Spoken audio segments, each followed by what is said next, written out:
Bismillahirrahmanirrahim. Assalamualaikum warahmatullahi wabarakatuh. Alhamdulillahirabbil alamin wa bihi nasta'in ala amri dunya waddin. Asyhadu an la ilaha illallah wa asyhadu anna Muhammadan abduhu wa rasuluh. Allahumma shalli ala Muhammadin wa ala alihi wa sahbihi ajmain. Wa ba'du. Pelajaran kita pagi ini adalah akidah. Kita membahas kitab Tawdih wal Bayan li Syajaratil Iman, penjelasan dan keterangan tentang pokok-pokok iman atau pohon iman. Yang lalu pembahasannya sampai kepada bab-bab atau hal-hal yang menyebabkan iman kita menguat. Yang lalu sampai kepada iman itu bisa menguat dengan mengenal Nabi Sallallahu Alaihi Wasallam. Dan ini perkara iman merupakan perkara dasar dan mendasar bagi setiap muslim, terutama kaitannya dengan urusan akhirat, ya. Karena kalau hukum dunia ini secara zahir, tapi belum tentu Islamnya seseorang secara zahir itu baik. Nampak di dunia itu bagus Islamnya, tapi di sisi Allah belum tentu itu baik. Masih terkait dengan tergantung kepada keadaan hatinya. Rasulullah SAW menjelaskan bahwa ada kalanya orang itu dari kecil amalannya itu amalan surga, sampai kurang satu jengkal mau masuk surga, dia beramal amalan neraka sehingga dia masuk neraka karena catatan amalnya yang memang dia ahli neraka.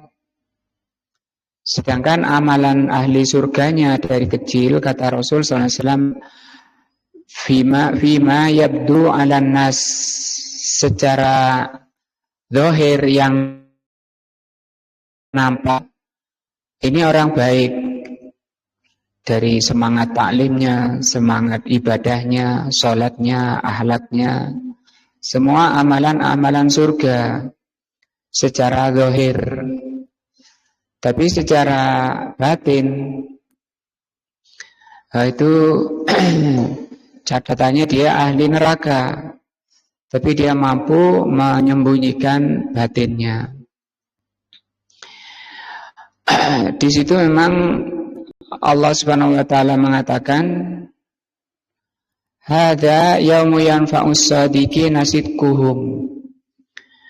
Urusan akhirat, kata Allah, hari ini, yaitu di neraka, di surga, di akhirat, adalah hari bermanfaatnya kejujuran orang jujur. Dikatakan jujur itu kalau menyatu antara zahir dan batinnya. Secara zahir kita tadi menilai orang itu Masya Allah baik, ibadahnya, akhlaknya. Tapi kita kan tidak bisa mengatakan ini ahli surga. Belum tentu. Dan sebaliknya. Maka jujur itu menyatu antara zahir dan batin. Kita ngaji harus secara zahir dan batin, itu yang dimaukan oleh Allah. Berjalan menuju Allah itu dua, zahir dan batin. Contoh sholat saja kita akan mengalami kesulitan menyatukan antara zahir dan batin. Banyak orang sholat itu zahirnya saja, badannya saja, tapi hatinya tidak. Begitu takbir, hatinya sudah menoleh. Rasulullah mengatakan ketika orang itu sholat, Allah itu menghadapkan wajahnya pada orang sholat itu selama belum menoleh. Kata-kata belum menoleh ditafsirkan ada dua. Pertama, menoleh secara zahir. Kalau dia menoleh secara zahir, Allah sudah enggak peduli. Yang kedua ini, yaitu menoleh hatinya, berpaling dari sholat, sholatnya ditinggal, sehingga dia sholat sendirian. Nah itu karena memang kondisi hati bolak-balik. Kondisi hati itu tidak bisa diam dalam satu keadaan, terus bergejolak, berubah-ubah.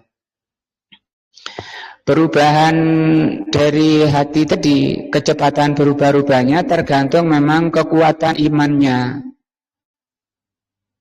Maka tidak ada amalan yang terbaik, yang terpenting bagi kita semua selain bagaimana menguatkan hati, menguatkan iman. Bahkan segala kondisi manusia itu nanti kembalinya kepada iman. Ketika susah, ketika senang, ketika gembira, ketika kaya, ketika miskin, ketika sehat, ketika sakit, itu nanti yang membimbing kepada keridhaan Allah imannya. Bahkan kehidupan dunia, di dunia ini kalau ingin sukses, bahagia, kembali pada iman. Allah berfirman dalam surat Al ayat 97.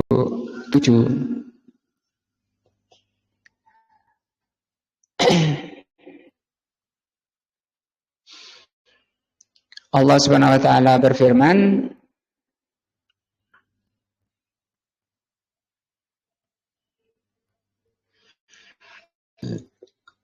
Man amila salihan, barang siapa yang beramal saleh, tadi ini secara zahir ya. Min dzakarin au unsa, dari laki-laki atau perempuan, bahwa mu'minun. Nah, ini syarat. Coba lihat tafsirnya dari surat ini, bahwa iman itu menjadi syarat amalan baik seseorang itu dikatakan amal soleh. Baru bermanfaat amalan solehnya itu kalau di atas iman, didasarkan pada iman. Balasannya kata Allah, falanuhyiyannahu hayatan thayyibah. Kalau orangnya itu dalam hidupnya amalan soleh yang beri ruh, yaitu ruh iman, hasilnya di dunia seperti ini. Allah akan karuniakan kehidupan yang baik. Nah, ini namanya sukses dunia, kehidupan yang baik. Atau kita selalu berdoa apa? Rabbana atina fid dunya hasanah. Wa lanajziyannahum ajrahum bi ahsani ma kanu ya'malun. Dan kami akan membalas mereka di akhirat dengan balasan yang lebih baik lagi. Ini menunjukkan bahwa setiap kebaikan itu akan dibalas kebaikan, walaupun orang kafir. Orang kafir berbuat baik kan dibalas, karena setiap kebaikan akan membuahkan kebaikan. Nah, itu kunci bagi orang kafir kalau ingin sukses, yaitu berbuat baik, bantu orang, sosial. Itu langsung oleh Allah akan dibalas kebaikan. Tidak mungkin membantu orang kemudian balasannya kejelekan. Hanya saja bagi orang mukmin setiap kebaikannya dibalas lebih baik lagi di akhirat. Sedangkan orang kafir sudah kontan di dunia, di akhirat tidak mendapat balasan selain azab Allah. Nauzubillah min dzalik. Dari itu tidak ada yang terpenting bagi setiap kita selain meningkatkan iman.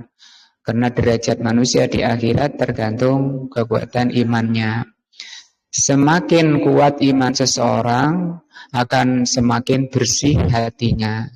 Semakin sehat, yang disebut dengan qalbun salim. Maka Allah mengatakan, yauma la yanfa'u malun wala banun illa man atallaha biqalbin salim. Pada hari tidak bermanfaat lagi harta dan anak-anak kecuali yang menghadap Allah dengan hati yang salim. Kita tidak bisa masuk surga kalau di hati kita masih ada kotorannya. Kembali kepada materi, itu tadi pentingnya iman bagi setiap kita. Yang lalu diterangkan bahwa mengenal Rasul Sallallahu Alaihi Wasallam itu termasuk perkara keimanan yang dituntut pada setiap Muslim untuk mengimani Rasul Sallallahu Alaihi Wasallam, dan mengimani Rasul, mengenal Rasul termasuk perkara yang menguatkan iman. Yang lalu kita bahas hadis. Kisah dari Raja Raja Herakl, orang Nasrani, yang beliau sudah mengerti dari kitab Injil bahwa di Injil telah disebutkan, bahkan di Taurat juga telah disebutkan sifat-sifat Rasul Sallallahu Alaihi Wasallam, dan beliau mengetahui betul. Sehingga ketika ada Abu Sufyan, orang kafir, musyrik waktu itu sebelum masuk Islam, menceritakan perihal Rasulullah SAW, maka Herakl segera mengimani, tahu, padahal belum kenal. Artinya baru kisah saja tentang sifat Rasul, ternyata kisahnya cocok dengan apa yang difahami. Beliau masuk Islam. Padahal belum ketemu, baru dengar bukan dari orang Muslim, dari orang musyrik. Maka kata beliau Herakl, raja, wa sa'altuka, aku telah bertanya kepadamu, asrafun nasi, orang yang paling, manusia yang paling mulia, ittaba'uhu au du'afa'uhum.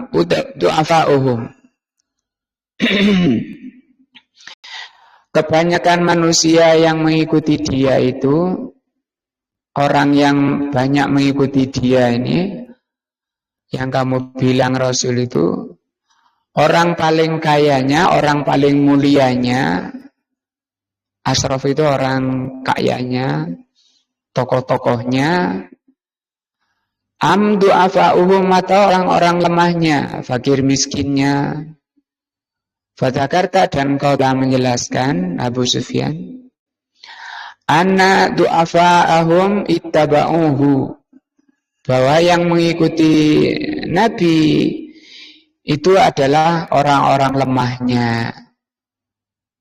Dan ini sunnatullah, sudah takdir Allah dari sejak diutusnya para rasul. Penentang pertama itu orang-orang elitnya, orang-orang kayanya, orang tokoh-tokohnya. Kalau zaman beliau Abu Jahal, Abu Lahab itu kan tokoh-tokoh Quraisy. Sampai digelari Abul Hakam, Abu Jahal ya. Abul Hakam karena seluruh permasalahan dikembalikan ke dia. Maka ketika ada orang baru dia cemburu sehingga menentang orang baru, tokoh baru. Wahum atba'ur rusuli, kata Herakl, orang-orang lemah itu memang pengikut para rasul dari dulu. Rasul itu orang lemah. Bukan berarti orang kayanya nggak ada yang ikut. Abu Bakar, orang kaya, Utsman, orang kaya. Tapi kebanyakannya, mayoritasnya. Wa sa'altuka, dan aku bertanya kepadamu, ayaziduna am yang kusun. Yang mengikuti kamu ini, yang mengikuti Rasul itu bertambah atau berkurang? Fadzakarta, maka engkau mengatakan annahum yazidun, bahwa pengikut Rasul itu dari kalangan lemahnya tadi bertambah. Maka kata Herakl, wa kadzalika amrul iman hatta yatimma. Demikian juga kalau iman, perkara iman itu terus bertambah sampai sempurna. Wasa'altuka, dan aku bertanya padamu, ayartaddu ahadun sakhtotan lidinihi ba'da an yatfi. Apakah ada seorang yang murtad karena tidak suka pada agamanya setelah dia masuk? Fadzakarta alla, engkau bilang tidak ada. Nah, tidak ada orang yang murtad pada masa beliau karena enggak suka pada agama yang dibawa. Kata Herakl, wa kadzalika al-iman, demikianlah iman. Hina tukhalitu basasatuhu al-quluba. Di sini kata, ketika iman itu sudah bercampur, yukhalid itu bercampur, masuk, bahasa kita itu merasuk. Karena ini urusan hati. Ketika iman itu merasuk, basasah ini lebih tinggi dari syauq. Jadi tingkatan cinta itu yang pertama mahabbah ya, cinta. Lebih tinggi masyakoh, artinya kecintaan, asyauq, kerinduan. Kemudian lebih tinggi lagi basasah ini sudah betul-betul merasuk. Yang lebih tinggi lagi ada, yaitu at-tayammum, tunduk atau menghamba. Kalau iman sudah merasuk ke hati, dia kuat, tidak gampang tadi dirubah oleh pengaruh-pengaruh. Kalau Rasul mengatakan hati itu gampang berubah, mudah berubah, itu karena tidak kuat, karena tidak kokoh. Maka kita diajari doa, ya muqallibal qulub tsabbit qalbi ala dinik. Kokohkan hatiku, jangan dibuat hati ini berubah-ubah, banyak bergerak.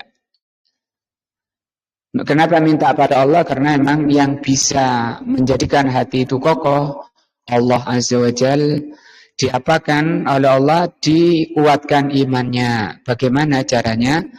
Dimudahkan hadir di majelis ilmu, mendengarkan ilmu ayat-ayat Allah. Wa sa'altuka hal ya'dhiru, apakah aku bertanya padamu apakah dia ini orangnya ya'dhiru itu khianat, bohong, suka bohong. Fa dzakarta an la, enggak pernah bohong. Bahkan sifat bohong ini sudah dihapus sebelum diutus jadi Rasul. Beliau sudah diberi julukan Al-Amin. Ya. Wa kadzalika rusul, demikian juga para Rasul Herakl, la tagdiru, tidak khianat.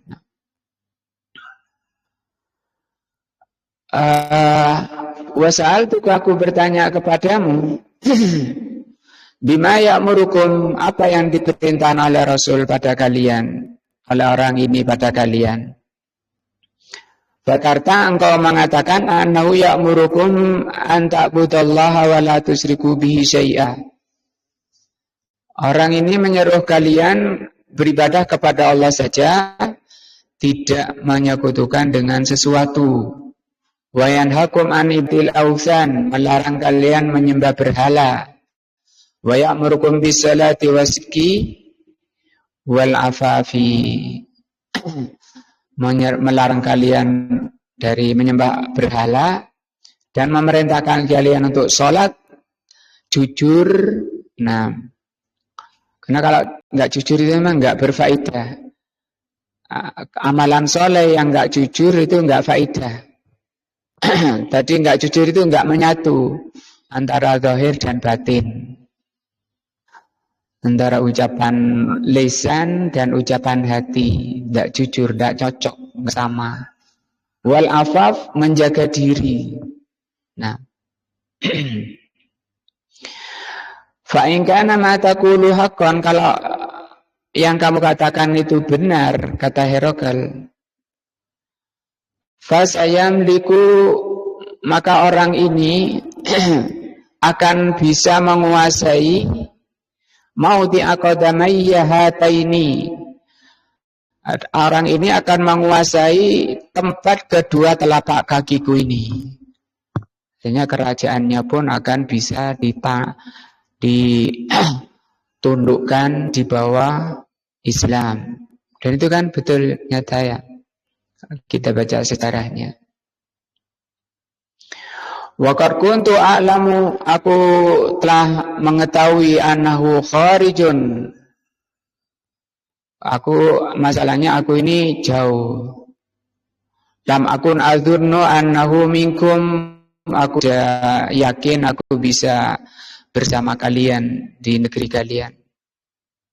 Falau anni a'lamu anni ahlusu ilaihi, kalau aku bisa menuju mereka, melepaskan diri dari kerajaanku ini, la tajassamtu liqa'ahu, aku akan berusaha untuk berjumpa dengannya. Ini sudah muncul kerinduannya, padahal belum, yang diajak bicara saja masih belum ada imannya. Abu Sufyan, kedahuluan siapa ini? Herakl, karena dia memang sudah ada iman tentang Rasul di Injil, sudah paham. Walau kuntu indahu, kalau aku berada di sisinya, di sisi orang yang kamu ceritakan ini, la ghasaltu an qadamihi, aku akan mencuci kedua kakinya. Bentuk apa? Ketundukan keislamannya. Nah, ini sama-sama orang kafir ini ya, orang musyrik, cerita pada orang kafir Nasrani sama musyrik Abu Sufyan ketika itu. Tapi mana dari awal sampai akhir semuanya memang mencocoki. Beliau ini masuk Islam dan mati di atas Islam, mati di atas Islam, dan Rasulullah melaksanakan sholat ghaib ketika beliau wafat. Karena seluruh rakyatnya masih Nasrani dan dia Muslim sendirian, tidak ada yang menyolati, maka itu beliau melaksanakan sholat gaib. Kapan sholat gaib dilaksanakan? Kalau ada Muslim mati di daerah yang nggak disolati. Kalau sudah disolati di situ ya nggak disolati lagi, nggak ada sholat gaib orang yang mati ketika matinya di tempat yang ada muslimin yang menyolati. Karena ini kenapa Rasul sholat gaib? Karena Herakl mati wafat di daerah yang belum. Nah. Dan beliau mengelabui rakyatnya yang menuntut, karena rakyatnya sudah demo besar-besaran, menuntut Herakl ini turun karena dipengarai Muslim. Sementara mereka Nasrani, para pendetanya semuanya Nasrani. Maka beliau ceramah di hadapan di hadapan rakyatnya dan nulis 2 kalimat syahadat, ditaruh di sini sebelah kirinya di dalamnya. Dan beliau katakan, apa yang kalian dengar tentang aku? Aku tetap berpegang teguh kepada apa yang isi. Nah, maunya beliau dikira oleh Yahudi yang ada di pundaknya, di hatinya, yaitu Nasrani. Itu pemikiran rakyatnya. Padahal dia maksudkan ini. Tulisan di sini yaitu 2 kalimat syahadat. Tidak kelihatan, dari ada di dalam di bajunya. Ini namanya apa? Apa namanya? Perkataan benar, tapi secara apa ya, kalau pernah dilakukan oleh Ali bin Abi Thalib, dan itu boleh ya.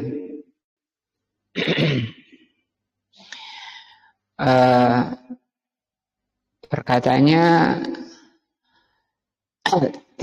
berbeda dengan yang kenyataannya. Apa bahasa Arabnya saya lupa. Ketika Ali radhiyallahu an mau perang, pasukan Rasul di satu kubu melawan pasukan Quraisy. Kebiasaan orang Arab kalau sebelum perang kolosal mereka tanding jago, adu jago dulu. Mereka sudah mengutus jago perang, jago pedang, sudah di atas kuda, maka Rasul nyuruh Ali, ayo Ali maju. Ketika sudah dekat 2 jago ini, Ali bilang, kita berdua saja. Dikira oleh musuhnya ini ada orang yang ngikuti, sehingga dia noleh. Nah, ketika noleh itu lehernya kebuka, langsung ditebas. Mana kata Ali yang salah? Kan memang benar kita berdua saja. Memang kita berdua. Tapi dipahami salah oleh yang mendengar. Nah, ada ulama lain mencontohkan, misalnya bapak-bapak ini lagi kecapean, mau istirahat, bilang pada istrinya, kalau ada tamu kamu berdiri di pintu, bilang saya nggak ada, suamimu nggak di sini, atau bilang saya nggak di sini, karena dia di kamar tidur, nah, capek istirahat. Istrinya bilang suami nggak di sini, dipahami oleh tamunya, oh juga di rumah, nah, dia pulang. Itu ucapannya sama pemahamannya, ucapannya kan tidak salah itu, tapi di dalam memahaminya salah orang memahami, itu nggak apa-apa dalam kondisi-kondisi yang seperti itu. Nah.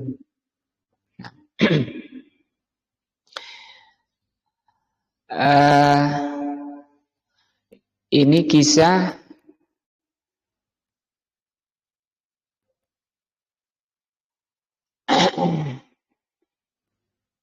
ini. Walihada istadalla Malikur Rum Herakl, yang tadi ya, hadis yang saya baca. Dari ini Raja Romawi yaitu Herakl berdalilkan, istadalla itu berdalil dengan apa yang disampaikan oleh orang musyrik Abu Sufyan ketika itu. Lima wusifa lahu ma ja'a bir rasul. Ketika Abu Sufyan menjelaskan sifat Rasul itu. Wa ma kana ya'muruhu bihi, dan apa yang diminta oleh Rasul itu. Wa ma yanha anhu, apa yang dilarang oleh Rasul itu. Istadalla bidzalika, Herakl memegangi itu. Annahu, maka Herakl meyakini, mengakui annahu, bahwa orang ini yaitu Rasul itu min a'zabir rusul, termasuk Rasul paling mulia. Wa atarafa bidzalika itirafan jaliyan, itu diakui dengan pengakuan yang sempurna. Sempurna pengakuannya, nah, sehingga dia masuk Islam. Walakin mana'athu, hanya saja telah menghalangi secara terang-terangan untuk masuk Islam, menghalangi Herakl ar-ri'asah. Ar-ri'asah itu kepemimpinan. Dan ini diantara sebab bahayanya cinta kepemimpinan. Banyak kasus seperti ini sampai dia tinggalkan keimanan karena terhalang oleh cinta kepemimpinan. Bahkan Namrud itu ya, setelah melihat Nabi Ibrahim terbakar, aku tak masuk atau aku tak ikut kamu. Iya, masuk Islam aja.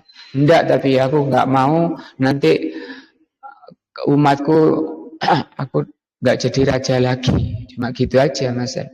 Aku mau sedekah saja sebanyak-banyaknya. Berapa ribu unta?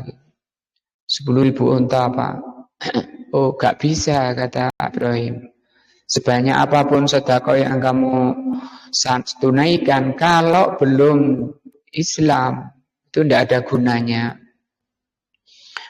Wa khasyata, penghalangnya tadi ya, karena cinta kepemimpinan.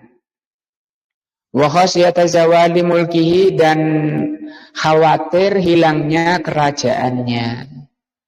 Ya. min adba'ihi, dari pengikutnya. Kama mana akasiran mimman in sahha in ittadaha lahu annahu Rasulullah haqqan. Sebagaimana perkara ini banyak menjadi penghalang orang yang sudah jelas bahwa dia seorang Rasul, tapi cinta kepemimpinan tadi menjadi penghalang. Wa hadza min adbari mawani'il iman. Cinta kepemimpinan ini merupakan paling besarnya penghalang iman fi haqqi amsali haula. Seperti yang dialami ini Herakl. Tapi ya muslim, ya disalati oleh Rasul. Wa amma ahlul basair, adapun orang yang dalam ilmunya, wal uqulis sahihah, dan orang yang cerdas, akalnya sehat, fa innahum yarawna hadzal mawani' war ri'asat wasyubuhat wasyahawati tatmahillu.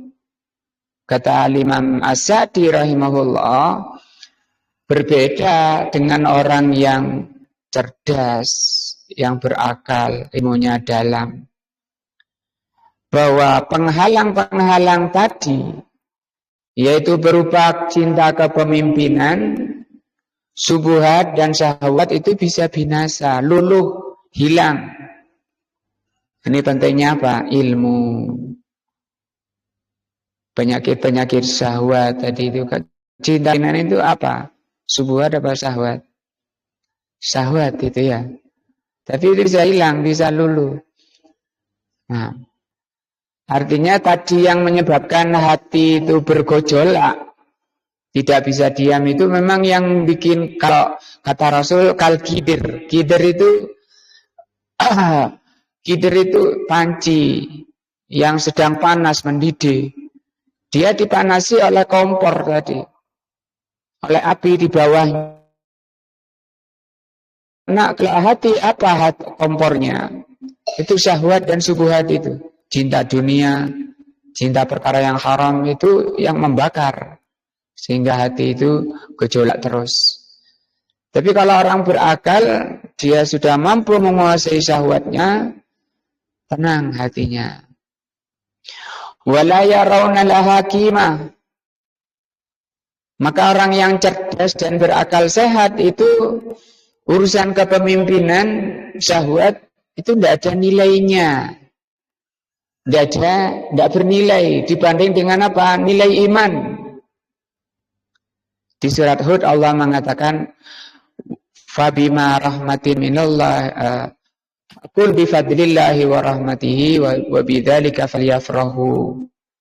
Maka dengan rahmat Allah dan karunia dari Allah, itu tafsirnya dari Ibnu Abbas adalah Al-Quran yang difahami dan diamalkan. Rahmat Allah dan fadlullah. Wa bidzalika falyafrahu, maka dengan itulah hendaknya manusia itu bergembira, bersenang hati. Wa dzalika khairun mimma yajma'un, itu lebih baik dari apa yang mereka kumpulkan. Kata Ibnu Abbas, emas. Manusia kan suka mengumpulkan emas. Itu enggak ada nilainya dibanding orang memahami Al-Quran, iman. Hatta yu'aridu biha al-haq as-sahiha an-nafi. Semua tadi kepemimpinan sebuah dakwah tidak ada nilainya menurut mereka dibanding dengan apa, atau jika bertentangan dengan kebenaran, kebenaran yang bermanfaat. Bukan berarti enggak manfaat, kepemimpinan bermanfaat, harta ya bermanfaat. Tapi kapan itu? Itu kalau dipegang oleh orang-orang yang cerdas tadi, orang yang bertakwa. Pakai baik-baik harta ketika dipegang atau berada di tangan orang yang bertakwa kepada Allah Azza wa Jalla. Al-musmiru yang akan membuahkan lis-sa'adati wa ajilan. Nah, baru harta dan kekayaan kepemimpinan itu akan memberi manfaat kalau dipegang oleh bertakwa, yang itu akan membuahkan kebahagiaan. Ajilan di dunia, wa ajilan lebih-lebih di akhirat. Kalau ternyata kepemimpinan subuhat dan syahwat itu merusak iman, maka kata beliau nggak ada nilainya bagi atau di mata orang-orang yang akalnya sehat, orang-orang yang cerdas. Nah. Walihada sababul a'zam.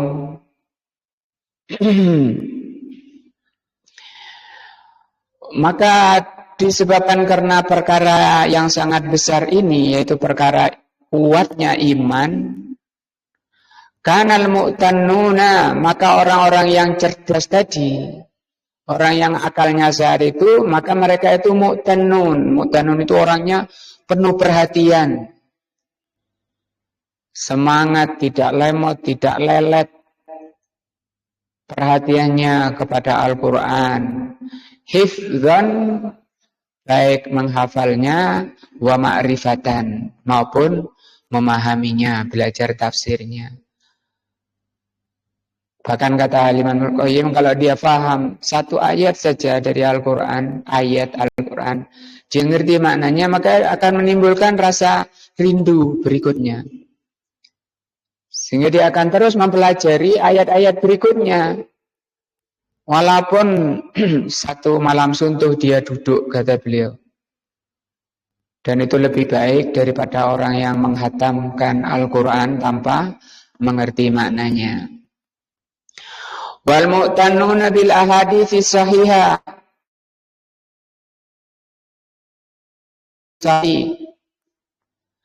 a'zamu imanan wa yaqinan min ghairihim. Dia meyakini bahwa itu merupakan perkara yang menjadikan keimanan paling kuat daripada selainnya. Wa ahsanu amalan fil ghalib, dan itu merupakan ahsanu amala, paling bagusnya perbuatan atau amalan, yaitu apa? Perhatian pada Al-Quran dan hadis, dihafal dan dipahami. Karena itu menjadi manusia yang paling kuat imannya. Mudah-mudahan Allah karuniakan hidayah dan taufiknya kepada kita semua. Ini babnya mengenal Rasul, mengenal Nabi Sallallahu Alaihi Wasallam. Itu bisa, atau perkara yang bisa menguatkan iman adalah mengenal Rasul Sallallahu Alaihi Wasallam. Bahkan orang-orang kafir masuk Islam rata-rata atau disebut mu'allaf itu karena mempelajari sampai mengenal Rasul. Nah, walaupun belum masuk Islam tapi imannya sudah muncul. Wallahu a'lam bishawab. Subhanakallahumma bihamdika asyhadu an la ilaha illa anta astaghfiruka wa atubu